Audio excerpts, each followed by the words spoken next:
কারণ আজরাইল বলে এখন রহমাতুল লিল আলামিন এসেছে, রহমাতুল লিল আলামিনের সামনে তার রূপ আমি নিতে পারবো না। টাইম কিন্তু হয়ে গেছে, কিন্তু আজরাইল থেমে গেছে। আল্লামা বদরুদ্দিন আইনি লেখে আজরাইল থেমে গেছে, কর্নারে দাঁড়া আছে। আমার নবী তাকায় দেখে আজরাইল দাঁড়ায় আছে, বিনয়ের সাথে আজরাইল দাঁড়ায় আছে।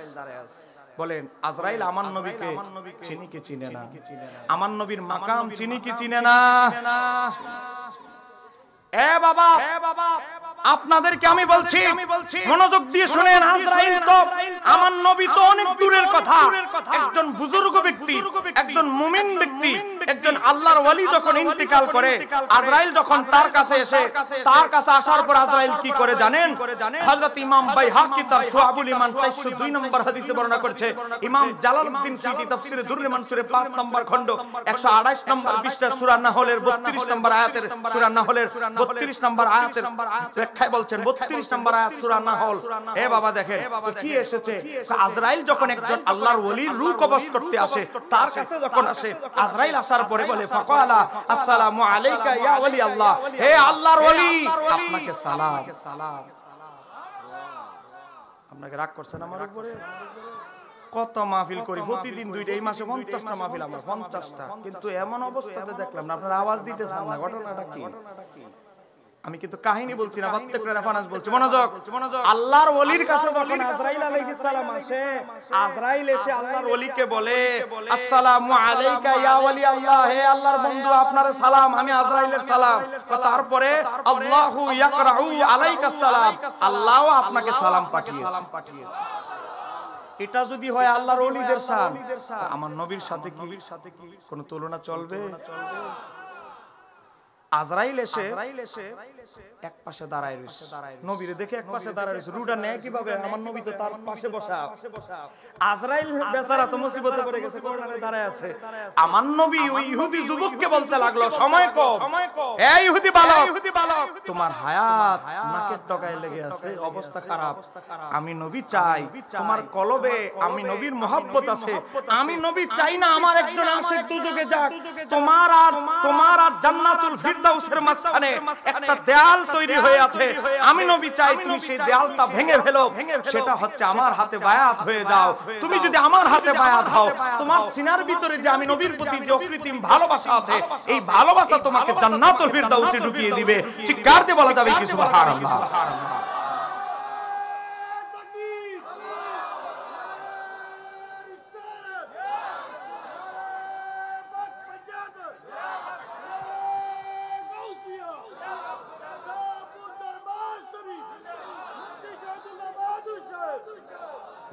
মনোযোগ। ইহুদি বালক তাকে বলতেছে আজরাইল কিন্তু ঘুরতেছে, তোমার সময় কিন্তু শেষ, আমি নবী তোমাকে একটা সর্বশেষ চান্স দিচ্ছি, এই কারণে কারণ তোমার কলবে আমি নবীর প্রতি মহব্বত আছে। এই ছেলেকে যখন এই কথা বলা হলো, ইহুদি বালকটা তার বাবার দিকে তাকাইলো, বাবা কি ইশারা দেয়? বাবা চিন্তা করতে লাগলো, আল্লাহর হাবিব জীবনে কোনোদিন মিথ্যা কথা বলে নাই, আমার ছেলের যেহেতু নাকের ডগায় রূহ, আজরাইল ঘুরতেছে, তা আমার ছেলের সর্বনাশ করে লাভ নাই। ইহুদি বালকের বাবা মাথা না নোয়া বলতেছে, নাড়িয়ে বলতেছে, ঠিক আছে তুমি যেহেতু ওনারে ভালোই বাসো, ওনার কালেমাই তুমি পড়ো। ইহুদি বালক আমার নবীর হাতে বায়াত হয়ে মুসলমান হলেন। আজরাইলকে আমার নবী ইশারা দিলেন, তার প্রাণটা নিয়ে গেল। এ বাবা, আমার নবী আল্লাহর দরবারে হাত উঠে বলে, মাওলা তোমার দরবারে শুকরিয়া আদায় করছি, আমাকে একজন এমন লোক ভালোবাসে, তাকে তুমি জাহান্নামের দরজা থেকে জান্নাতে ঢুকিয়ে দিয়েছো। একটু জোরে বল, একটু জোরে বল। এ বাবা, আমার নবীকে সামান্য গোলামি করেছে, এটাও ইতিহাসের পাতায় লিপিবদ্ধ রয়েছে।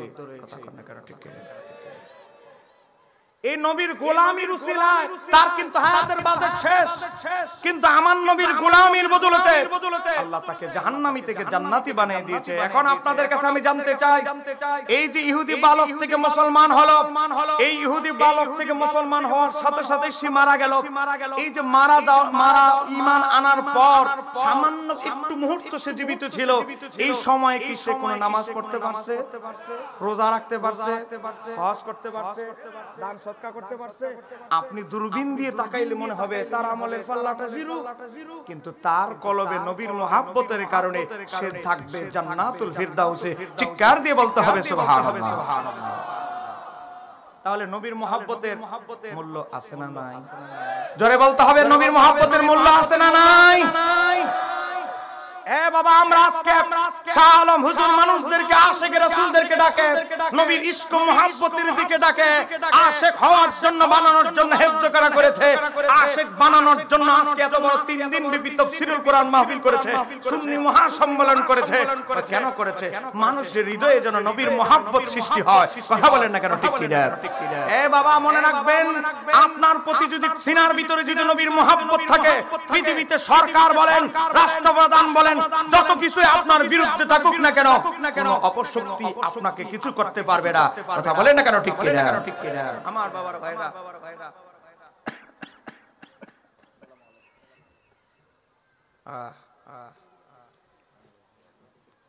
কামাল ভাই, মনোযোগ, একটা উদাহরণ দিচ্ছি আপনাদেরকে 2 মিনিটে। আমি কি বলবো? এই বলেন 2 মিনিটে একটা ঘটনা কি শুনবেন আপনারা? এই দেখেন, ঘটনাটি লেখা হয়েছে আজ থেকে 720 বছর আগের ইতিহাসের কিতাব। সেই কিতাবের নাম হচ্ছে আল বিদায়া ওয়ান নিহায়া, 8 নম্বর খণ্ড। এটা অনুবাদ আমরা করি না, আরবিটাও গাড়িতে আছে, করেছে ইসলামিক ফাউন্ডেশন। মনোযোগ, 720 বছর আগে শুধু ইতিহাসটা লেখা হয়েছে। ইয়ামান দেশে একজন ইহুদি বড় পণ্ডিত ছিল, তার নাম হচ্ছে আবু মুসলিম আল খাওয়ালানি। সে আবু মুসলিম আল খাওয়ালানি ইয়ামান দেশ থেকে সে যেই উস্তাদের কাছে শিষ্যত্ব গ্রহণ করেছে, সেই উস্তাদ কি করেছে? তাওরাত কিতাবে যেই যেই পাতায় আমার নবীর আলোচনা আছে, এগুলো খাড়ের নিচে লুকায় রাখছে, এগুলো তাকে পড়তে দেয় নাই। মৃত্যু সজ্জায় আবু মুসলিম খাওয়ালানির উস্তাদে বলে, রে তোরে তো সব বিদ্যাই শিক্ষা দিলাম, 2টা বিদ্যা গোপন করেছি। একটা বিদ্যা হচ্ছে আখিরি নবীর পরিচয়, আর 2 নাম্বারটা হচ্ছে আখিরি নবী এখন পৃথিবীতে এসেছে, তার সুসংবাদ। আমি তোমার কাছে মাপ চাই, আমাকে মাফ করে দিও।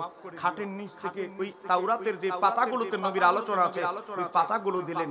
আবু মুসলিম খাওয়ালানি রওনা দিলেন ইয়ামান দেশ থেকে মদিনার উদ্দেশ্যে। হযরত আবু মুসলিম খাওয়ালানি মদিনায় আসলেন। মদিনায় আসার পর দেখে মাত্র 2 দিন হলো। বলেন কয় দিন? 2 দিন হয়ে গেছে আল্লাহর হাবিবকে রওজা মোবারকে দাফন করা হয়েছে। অঝরে আমার নবীর রওজা মোবারকের সামনে হযরত আবু মুসলিম খাওয়ালানি কাঁদতে লাগলেন। আবু মুসলিম খাওয়ালানিকে আবু বকর সিদ্দিক বলেন, তুমি মদিনায় থাকো? বলে না, আমি মদিনায় থাকব না, আমার জন্মভূমি ইয়ামানে চলে যাব। মনোযোগ, ইহুদি বড় আলেম ছিল, 71টা কিতাবের ইলম তার সিনার ভিতরে ছিল। আসমানি 104 খানা কিতাবের 71টা তিনি পড়েছেন। সে আবু মুসলিম খাওয়ালানি ইয়ামান দেশে চলে গেল। অল্পের জন্য নবীর সাহাবী হতে পারল না, চলে গেল কোথায়? ইয়ামান দেশে। ইয়ামান দেশে যাওয়ার পর উনার জীবিত অবস্থায় হযরত ওমর রাদিয়াল্লাহু তাআলার জামানায় এক ভণ্ড নবীর আবির্ভাব হলো। বলেন কোন নবী?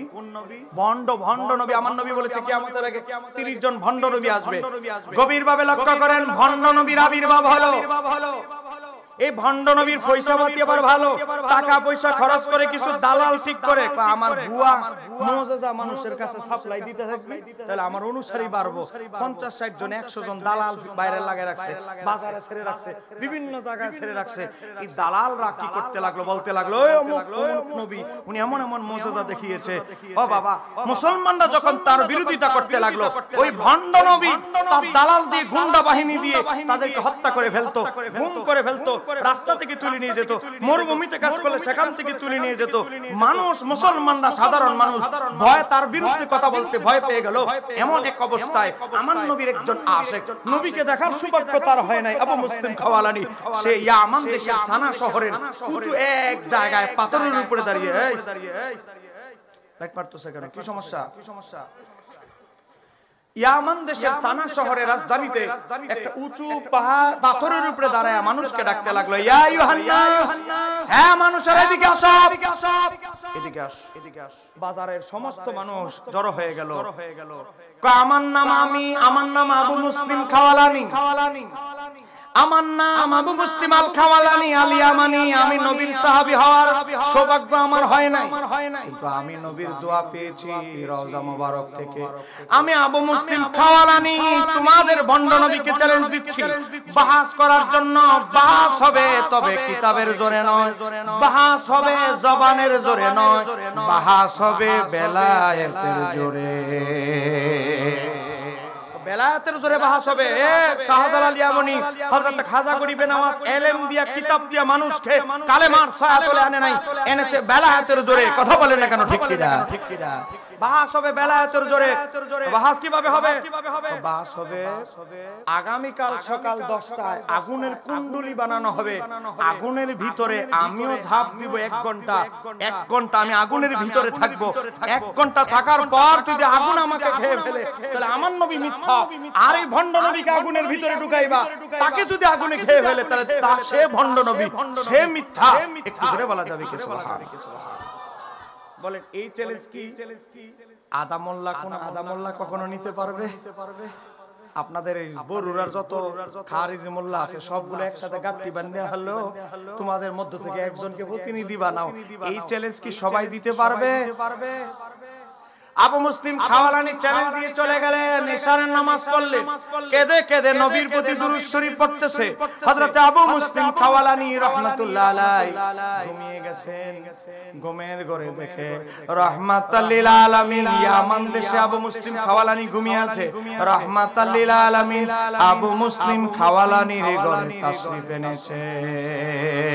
একটু জোরে বলা যাবে কি? সুবহানাল্লাহ।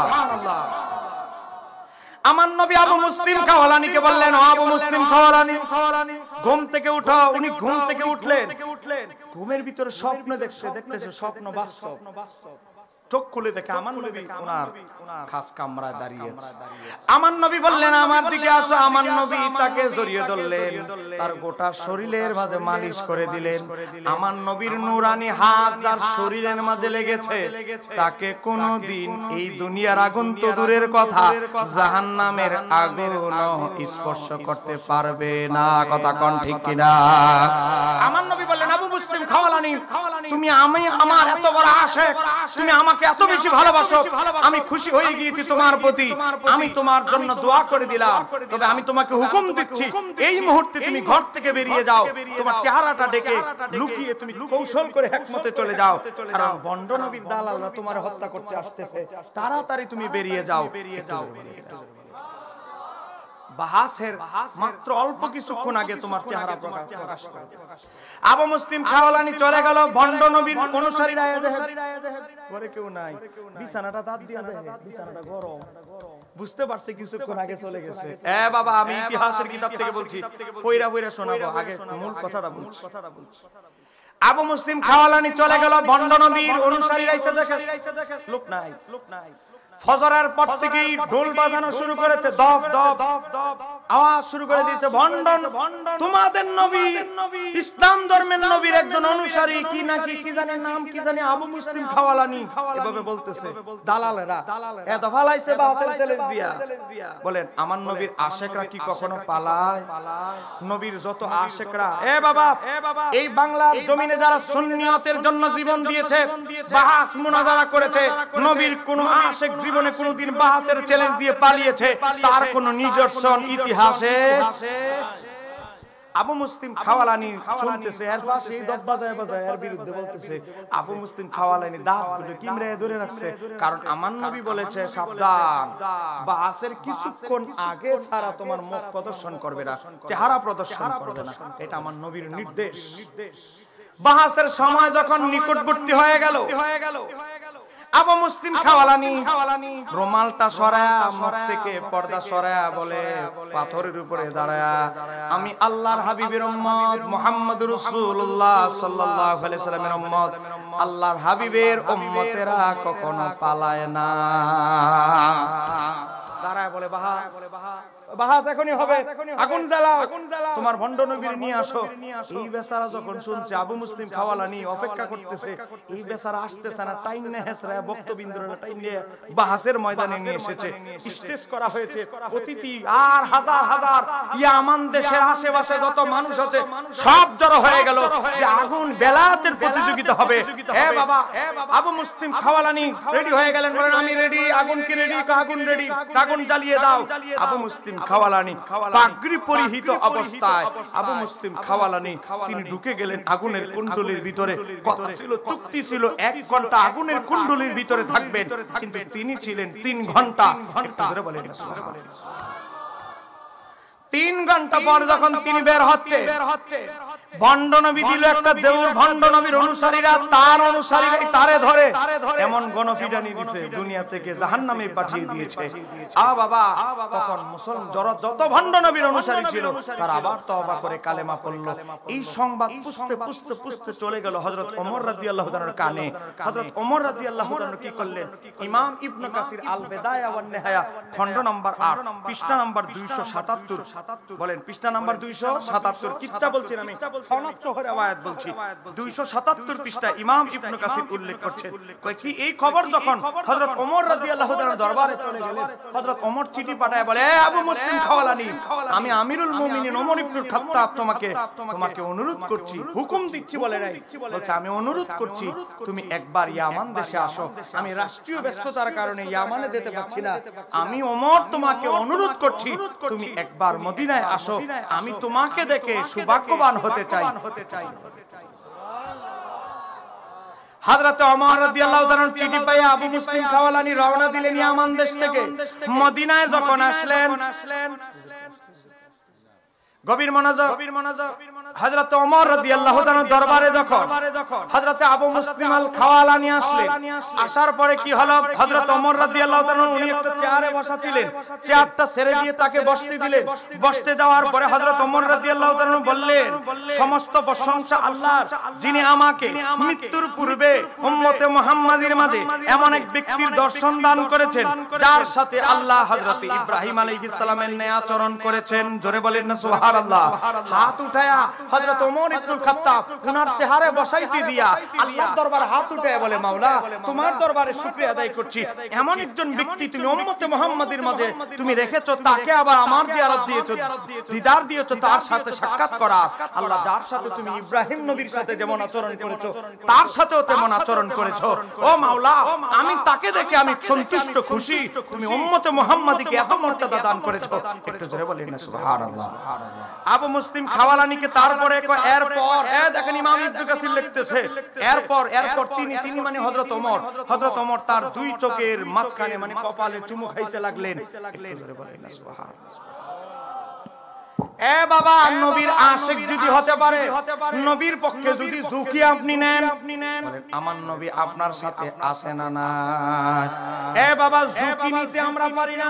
নবীর জন্য আমরা মুখে চ্যালেঞ্জ দেই, বহু বক্তা আছে, বহু মানুষ আছে, নবীর জন্য মুখে চ্যালেঞ্জ দেওয়ার পর যখন শুনে একটু ঝামেলা 19-20 হতে পারে, বলে বাইরে আমি তো বলে ফেলছি, যাক সমঝোতা করে দেন, বাস দরকার নাই। এরকম বহু বক্তা, বহু মৌলবী আমরা চিনি। মনে রাখতে হবে, নবীর পক্ষে যদি আপনি নেমে যান, যদি আপনার খুলুসিয়াত থাকে, আমার নবী আপনার পাশে আছেই আছে। কথা বলেন না কেন? ঠিক কি না? আবু মুসলিম খাওয়ালানি যখন আগুনের কুণ্ডলীর ভিতরে ছিলেন, তখন তিনি মুস্কি মুস্কি হাসতেছিলেন। তখন ওনার অনুসারীরা জিজ্ঞাসা করেছিল, আগুনের ভিতরে থাকা অবস্থা আপনি কেন মুস্কি হেসেছিলেন? আবু মুসলিম খাওয়ালানি বলে, মুস্কি হাসার একটাই কারণ, আমার নবী আগুনের কুণ্ডলীর বাইরে আমার দিকে তাকায় তাকায় মুস্কি হাসতেছে। বলেন, নবীর আশিকদের সম্মান দুনিয়াতে আখিরাতে সব জায়গায় আছে না নাই? জোরে বলতে হবে, আছে না নাই? সম্মানিত আমার দিনী ভাইরা, আমি আপনাদের কাছে বলতে চাই, আমাদের মাযহাবের নাম হানাফি। আমরা হানাফি মাযহাবের অনুসারী। হানাফি মাযহাব পৃথিবীর সর্বশ্রেষ্ঠ মাযহাব। হানাফি মাযহাবের ইমামকে বলা হয় ইমামে আযম। ইমামে আযম কিভাবে হলেন? আপনি আপনার বড়ুয়া বহু কওমি মাদ্রাসা আছে, তাকে গিয়ে জিজ্ঞাসা করবেন, আমাদের ইমামকে যে বলা হয় ইমামে আযম, একটু যদি বলতেন উনাকে ইমামে আযম কেন বলা হয়, বলবে উত্তর কিন্তু 100 থেকে 100% ভুল। সঠিক উত্তর কি? তো ইমাম খতিবে বাগদাদি তারিখে বাগদাদে নকল করেছেন, হযরত ইমাম আবু হানিফার বাবা, ও বাবা নোমান বিন সাবিত যখন ছোট বাল্যকালে সাবিতকে তার বাবা মানে ইমাম আবু হানিফার দাদা জুতি, তিনি হাত ধরে বলে, সন্তান চলো। কোথায়? হাত ধরে ইমাম আবু হানিফার বাবাকে ইমাম আবু হানিফার দাদা বলে, বাবা চলো। হাত ধরে বলে চলো। কোথায় বাবা? কুফা শহরে মাওলা আলী এসেছে। একটু জোরে বলেন না সুবহানাল্লাহ। বলেন না কে এসেছে? আপনারা কি আহলে বাইতকে ভালোবাসেন কিনা? হ্যাঁ জোরে বলেন, আহলে বাইতকে ভালোবাসেন কিনা আপনারা? ইমাম আবু হানিফার দাদা ইমাম আবু হানিফার বাবারে হাতে ধরে বলে চলো বাবা। কেন? ইমাম বেলায়েতের সম্রাট মাওলা আলী কুফাতে এসেছে, ওনার একটু দোয়া নিয়ে আসি, চলো না। ইমাম আবু হানিফার দাদা ইমাম আবু হানিফার বাবাকে নিয়ে চলে গেছে কুফা নগরীতে মাওলা আলীর কাছে। মাওলা আলীকে একটু ফল হাদিয়া দিলেন।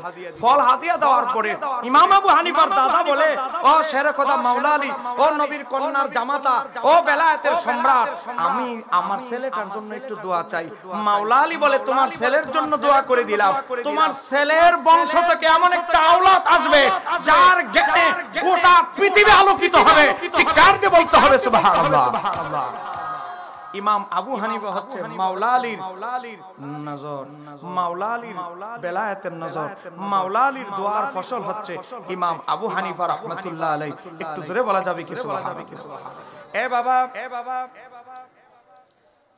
প্রশ্ন নাকি?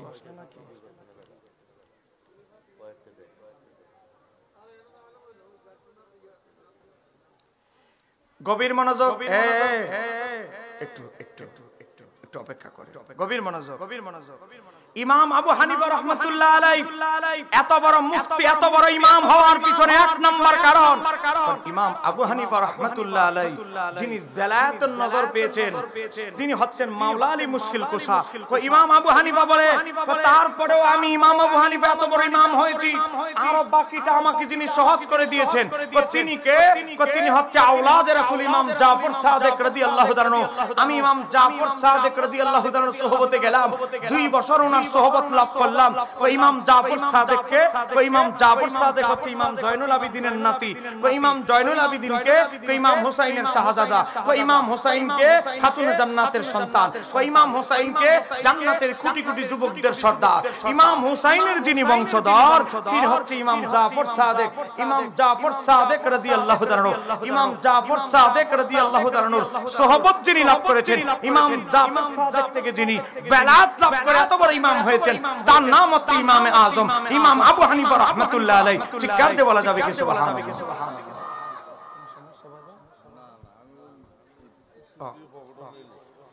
গভীর মনোযোগ, মনোযোগ বাবা। ইমাম আবু হানিফা সম্পর্কে দুইটি কথা আমি বলছি, তার কারণ আমরা মাযহাবে হানাফি, কিন্তু ইমাম আবু হানিফা সম্পর্কে আমরা কিছুই জানি না। আজকে যদি জলম বাজারে যান, 100 জন মানুষকে জিজ্ঞাসা করেন, বলবে 100 জন হানাফি, কিন্তু 99 জনই বলবে ইমাম আবু হানিফা কত সালে মারা গেছে জানি না। আজকে আমরা এমন ইমামের অনুসারী হলাম, কিন্তু ইমামের নাম বলতে গেলে আমরা ভয় পাই। বাবা, ইমাম আবু হানিফার কত সালে ইন্তেকাল ওফাত, এটা বলতে আমরা চিন্তিত হয়ে পড়ি। ইমাম আবু হানিফা এমন একজন ইমাম ছিলেন, ইমামে আযম কেন ইমাম আবু হানিফা হয়েছে? তো পৃথিবীর এমন জটিল জটিল প্রশ্ন, এমন গুরুত্বপূর্ণ প্রশ্ন, পৃথিবীর বড় বড় আলেমরা যে উত্তর দিতে ব্যর্থ হতেন, ইমাম আবু হানিফা বলে এটা আমার কাছে হলো পানিবাতের মতো। একটু জোরে বলেন না সুবহানাল্লাহ। একটা ঘটনা মনে পড়ে গেল, আমি বলে দুইটা কথা বলবো মাযহাবের গুরুত্বের উপরে। মনোযোগ। ইমাম আবু হানিফা রাহমাতুল্লাহ আলাইহি একবার কুফায় ছিলেন। কুফা নগরীতে একজন বড় শিল্পপতি, বলেন না একজন কি শিল্পপতি, বাবা গুরুত্বপূর্ণ হলে দিয়ে আপনার কাছে দেন, রাখেন। মনোযোগ। ইমাম আবু হানিফা রাহমাতুল্লাহ আলাইহি যে শহরে বসবাস করেন, সেই শহরে একজন বড় ধনী ব্যবসায়ী, মানে কুফা শহরের সবচেয়ে শিল্পপতি, টাকার অভাব নাই, স্বর্ণ কিনে না, কিনে হীরা মণি মুক্তা। এখন তার হলো 2 স্ত্রী, এই বেচারা এক স্ত্রী এক বউরও বিশ্বাস করে না, অনেক হীরা মণি মুক্তা কিনেছে। সে বলে এগুলোকে আমি পরবর্তীতে বড় ব্যবসায়িক চালানে খরচ করব। সে কি করলো, একবার রাত্রে বেলা নিশিতে তার সেই হীরা মণি মুক্তা জওহর গুলো এক গর্তের ভিতরে লুকায় রাখলো। 8 থেকে 9 বছর পর, মনোযোগ, 8 থেকে 9 বছর পর হঠাৎ তার মনে হলো, আরে আমার যে হীরা মণি মুক্তা গুলো আছে, এগুলোকে গর্ত থেকে উঠায়া এগুলোকে আমি ব্যবসায় ইনভেস্ট করি, তাহলে আমার একটা বড় ধরনের ব্যবসা হবে। বাবা, হীরা মণি মুক্তা গুলো কোথায় লুকিয়ে রেখেছে হঠাৎ এটা ভুলে গেছে। হঠাৎ হঠাৎ এটা ভুলে যাওয়ার কারণে সে যেই জায়গায় সন্দেহ করেছে ওই জায়গার মাটি দূরের কথা 50 হাত পর্যন্ত গর্ত করে ফেলেছে, কিন্তু ওই জায়গায় কোনো হীরামণি মুক্তা নাই। মানে মূল কথা হচ্ছে সে তার আসল জায়গায় ভুলে গেছে। আসল জায়গা ভুলে গেছে, কোন জায়গা তার হীরামণি মুক্তাগুলো লুকিয়ে রেখেছে। এখন সে প্রথমে গেছে কবিরাজের কাছে, তন্ত্র মন্ত্র আবল তাবল যা আছে সবারে শেষ।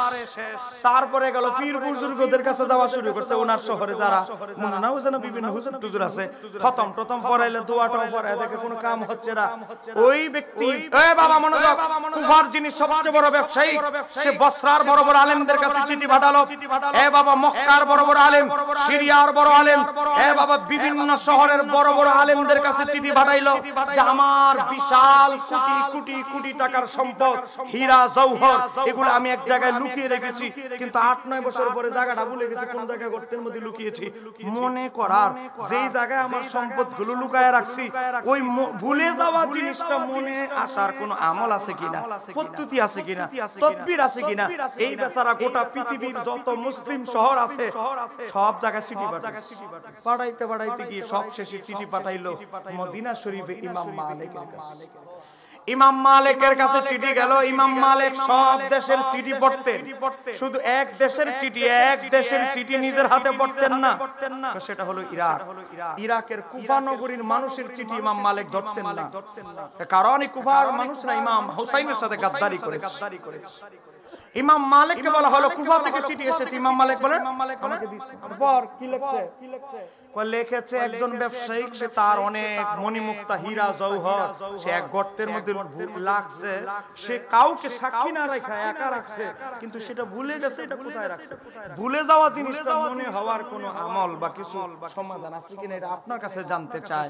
ইমাম মালিক বলে তাকে উত্তর লিখে দাও, তোমার শহরে এমন একজন ইমাম আছে, তোমার শহরে এমন একজন আলেম আছে যার নাম হলো নোমান বিন সাবিত, যাকে বলা হয় ইমামে আজম আবু হানিফা, তুমি তার কাছে চলে যাও। হ্যাঁ ব্যবসায়ী, তোমার শহরে এমন একজন আলেম আছে, সে যদি চায় লোহার দরজাকে, সে যদি চায় কাঠের দরজাকে স্বর্ণের দরজা প্রমাণ করতে, আল্লাহ তার ভিতরে এমন জ্ঞান দান করেছে, এমন বেলায়েতের শক্তি দান করেছে, সে চাইলে লোহার দরজাকেও স্বর্ণের দরজা প্রমাণ করতে পারবে। একটু জোরে বলে এটা সুবহানাল্লাহ। এ বাবা সিটি চলে আসছে বেচারার কাছে মদিনা শরীফ থেকে কুফা। আপনার কি বিরক্ত হচ্ছে? বলেন আমরা ইমাম আবু হানিফাকে আপনারা ভালোবাসেন তো? ইনশাআল্লাহ। ওনার সম্পর্কে দুইটা কথা বললে কি আপনারা বিরক্ত হবেন? আমরা এত কষ্ট আমার বিভিন্ন জায়গায় লাগে আপনাদেরকে নিয়ে বলছি। আজকে আমরা ইমাম আবু হানিফার অনুসারী, অথচ ওনারে নিয়ে দুইটা কথা বললে মানুষের কষ্ট হয়। কারণ মানুষ চাই কি জানেন, কিছুদিন আগে এক বেচারার সাথে মাহফিল করছে আপনাদের লাকসামের এক বক্তা, হ্যাঁ নাম বলি না, নাম বললে চিনে ফেলবেন, এরাদের আবার কয়েক ভাই আছে সবই বক্তা। এ বাবা ওয়াজ করতেছে, এক আল্লাহর ওলি বেলে জঙ্গলে গেছে, সাপ বেলে সাইডে দিয়ে যাচ্ছে, সাপুরে বেলে সাপ ধরতেছে, সাপে বেলে আল্লাহর ওলি কইতেছে ও আল্লাহর ওলি আমারে রক্ষা করেন। কই কি করব? তাহলে পকেটে ঢুকো, পকেটে ঢুকলেও এমন মন্ত্র জানে ধরে ফেলবে। তাহলে কি করব? আমার কাপড় সবরের ব্যাগের ভিতরে ঢুকো, এখানে ঢুকতে পারবো না। আল্লাহর ওলিরে সাপে বেলে বলতেছে আপনি হা করেন, আপনার মুখের ভিতরে ঢুকে পেটের ভিতরে চলে যায়। সে আবার চলে যাওয়ার পর আমি আবার বেরিয়ে যাব। নাম বলতে চাই না, আমারে বহায় রেখা ঘটনা ফিনিশিং দিতেছে। এ বাবা সাপ বেলেফেটের ভিতরে গেছে আল্লাহর ওলি, যাওয়ার পরে সাপুরে আসলো। আপনি কি এমন রঙের একটা সাপ যাইতে দেখছেন? আল্লাহর ওলি বলে হিকমত করে মিথ্যা কথা বলে না, এদিক দিয়ে চলে গেছে, মানে এদিক দিয়ে বুক দিয়ে উঠছে। তো বুঝেন না ব্যাপারটা? আমার বাবারা ভাইরা, সাপুরে চলে গেছে। আল্লাহর ওলি নাকি সাপুরে রে বলে, সাপ রে বলতেছে সাপ তাড়াতাড়ি বের হও। আমি বের হব না, তোমার কলিজা খাবো, অমুক খাবো। বুঝেন না? ওয়াজ রসকস দিয়ে বানাইতে এই ওয়াজ রে বানাইলেছে 1 ঘন্টা 12 মিনিট ধরে। আমি তো মূল কথা বলে ফেলেছি, তারপর আল্লাহর ওলি বলে কি ইসমে আজম দিয়ে বের করে ফেলেছে। এই হইল ওয়াজ, আর আপনারা তাদেরকে দাওয়াত দেন ভাই 30,000 টাকা। কিন্তু আমি ইমাম আবু হানিফার মতো এমন এক মহান ব্যক্তির কথা বলছি, আমাদের কিছু লোকদের ভালো লাগে না। আফসোস ওয়াজের মঞ্চগুলো আজকে হারিয়ে যাচ্ছে। কথা বলে না কেন? ঠিক কি না? এজন্য আমাদের লোকগুলো, যুবকগুলো চলে যাচ্ছে আমাদের থেকে। কলেজ বিশ্ববিদ্যালয়ের ছেলেগুলো আজকে সুন্নিয়তে আসতে চায় না, চলে যাচ্ছে তাদের দিকে। তার কারণ আমরা ওয়াজকে পরিবর্তন করতে পারি নাই। আপনাদের কি ঘটনা কি মনে আছে? সিটি আসছে ওই ব্যবসায়ীদের কাছে, ব্যবসায়িক সিটি ভাইয়া কয় আমাদের একটা বাংলাদেশে একটা প্রবাদ বাক্য আছে, বাড়ির গরু জোরে বলেন না, বাড়ির গরু, বাড়ির গরু গাড়ার গাছ খায় না। আমার শহরে কুফা এত বড় হুজুর থাকতে আর আমি দুনিয়াটা বাজ্জা লইলাম, আর আমার শহরে এত বড় হুজুর আছে, এত বড় আলেম আছে। এই ব্যবসায়ী ইমাম মালিকের চিঠি নিয়ে ইমাম আবু হানিফার দরবারে দিল। ইমাম আবু হানিফা ইমাম মালিকের এই প্রশংসা শুনে খুশি হয়ে গেলেন। ইমাম মালিকের জন্য দোয়া করলেন। একটু জোরে বলেন এটা সুবহানাল্লাহ। আগের পূর্ববর্তী ইমাম মুনশিদের সিনার ভিতরে কখনো হিংসা ছিল না বাবা। ইমাম মালিকের জন্য দোয়া করলেন। ইমাম আবু হানিফা বললেন, হ্যাঁ ব্যবসায়ী, তোমার যে হীরামণি মুক্ত তুমি হারিয়ে ফেলেছো, তোমাকে আমি এমন একটা সাজেশন দিচ্ছি, তুমি যদি এটা আমল করতে পারো, তুমি যদি এটা পালন করতে পারো, তোমার আমল নামায় কিছু সওয়াব লেখা হবে।